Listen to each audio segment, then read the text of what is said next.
You are asking the wrong question. This is what Jesus said to his disciples.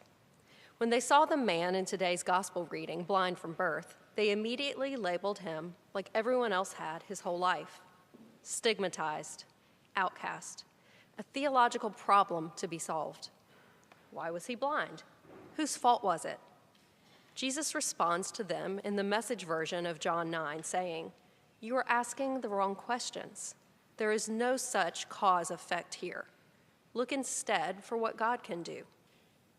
While the disciples only saw his problem, Jesus saw him, moved toward him, involved him in his physical healing and spiritual eye-opening.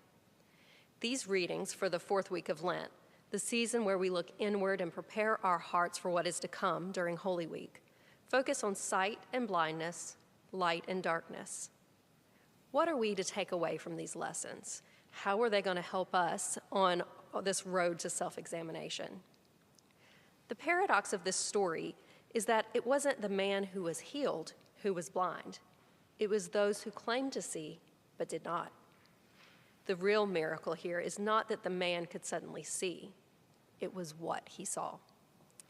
Amid everyone else in the story fighting over whether he was to blame or whether Jesus was from God or not, the man who had never seen in his life saw what God could do and believed. Jesus is teaching a lesson here about spiritual sight. He is saying one of the most dangerous places to be spiritually is to be certain we see everything clearly. The Pharisees were sure they had it all figured out. It was black and white to them. They knew just who they were, who God was, and who everyone else was according to their equations. Brian McLaren says the opposite of faith is not doubt. The opposite of faith is certitude. When we think we see the world clearly, we are not willing to let God show us our blind spots. I've been thinking a lot lately about darkness and light, about how we see and know something. I'm working on my dissertation for my doctor. There we go. All right. I'm working on my dissertation for my Doctor of Ministry degree, and the topic I'm working on is contemplation and contemplative practices. These are methods of prayer that foster inner silence to open ourselves up to receive the gift of the presence of God. Contemplation can be described as a wordless gaze of faith fixed on Jesus. In other words, it's opening our eyes, attempting to see. One of the key works about contemplation is by an unnamed 14th century English author. It is called The Cloud of Unknowing. This book has guided generations of Christians to seek after God in contemplative prayer. The cloud of unknowing that the author is talking about is a place where we become willing to stand before God and admit what we don't know. It's becoming comfortable with mystery and a willingness to admit that we may not see as clearly as we think. The author says, learn to be at home in this darkness. Return to it as often as you can, letting your spirit cry out to him whom you love. For if in this life you hope to feel and see God as he is in himself, it must be within this darkness and this cloud. You see, the journey toward light begins when we acknowledge our own darkness. In the long account following the man's healing, he confesses his ignorance 3 times. People keep asking him who Jesus is, and he says, I don't know. He can only tell them what Jesus has done. One thing I do know, that though I was blind, now I see. It's no coincidence that 3 times in the same text, the Pharisees make statements about who Jesus is when they really have no understanding.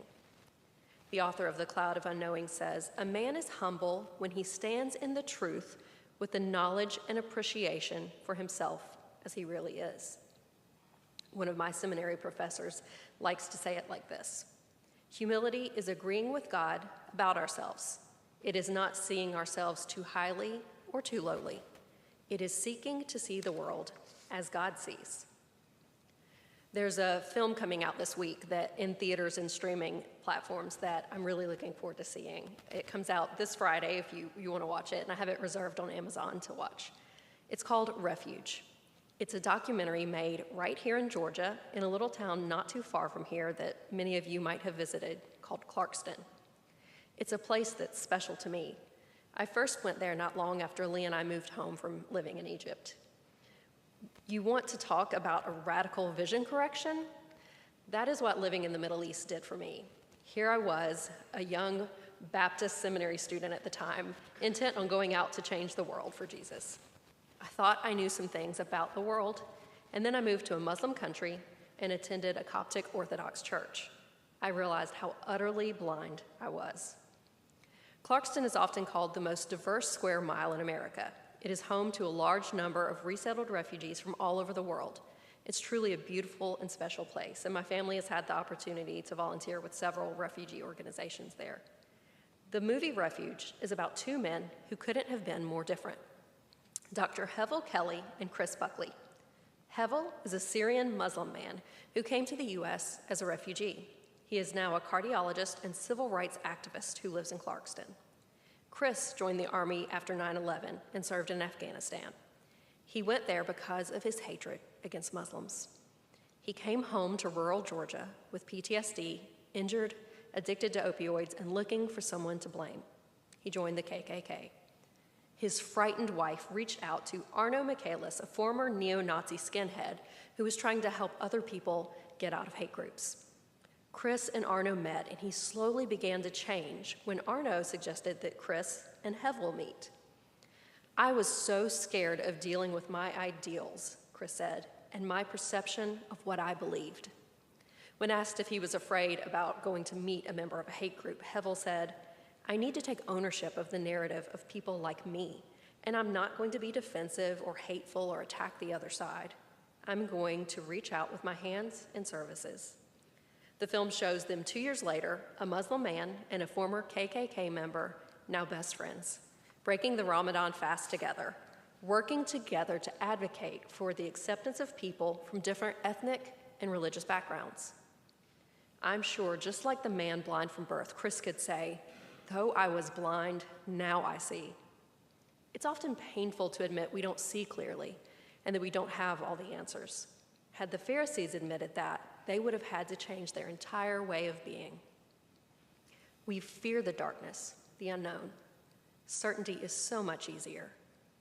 But it's only when we admit that parts of us are in darkness that there is the possibility of light, of seeing correctly. The right questions to ask might be, where do we need to have our eyes opened?